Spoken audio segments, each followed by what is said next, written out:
కానీ మీరు చేసే ఈ తప్పుడు సాంప్రదాయం రేపు విషవృక్షం అవుతుంది.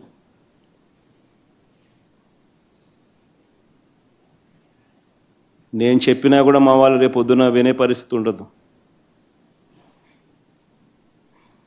దెబ్బ తగిలినోనికి ఆ బాధ తెలుస్తుంది.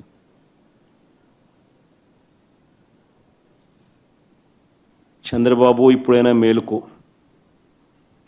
తప్పు తెలుసుకో, తప్పుడు సాంప్రదాయాన్ని సరిదిద్దుకో. ఇవన్నీ కూడా చంద్రబాబు నాయుడు గారు ఎందుకు చేస్తూ ఉన్నారు అన్నది కూడా మనందరికీ కూడా తెలిసిన విషయాలే.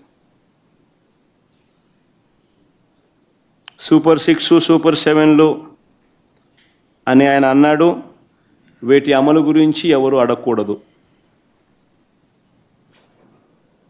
రాష్ట్ర వ్యాప్తంగా సుమారు 5 లక్షల మంది పెన్షన్లను పీకేశారు.